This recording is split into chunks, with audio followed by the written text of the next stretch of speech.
Hello, I'm Ken Core, Congregational Care Minister at Brentwood Baptist Church. Today is day 189 for me of working from home as a result of the pandemic, and there's currently no end in sight. There's still no vaccine and no treatment, and so we wait, and we develop new routines for work and leisure. I think we're all looking forward to being able to go to the grocery store without a mask, return to stadiums full of people for ball games and concerts, and have a normal work schedule in the office with our coworkers. We can lament and complain about the current circumstance, or we can use the time as an opportunity. It's all about perspective.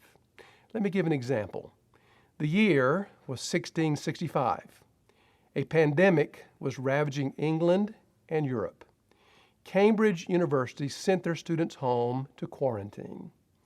A sophomore student was sent home and for the next 2 years quarantined in his parents' attic, away from school, away from friends, and away from social life. During those 2 years, alone in the attic, he continued to research and develop his mind. He wrote extensively in his journal. He performed experiments.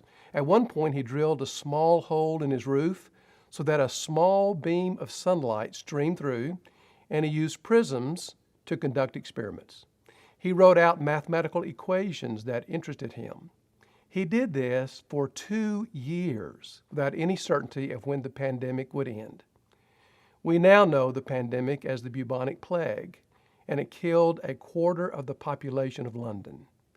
When the plague was over in 1667 and the students were allowed to return to school, that young sophomore brought his journal and his experiments to school with him. His studies were published. His mathematics experiments became what we now call calculus. His work with prisms and that light beam in his ceiling became what we now call optics. But he's best known for work during that social isolation as the theory of gravity. The young student's name, Isaac Newton.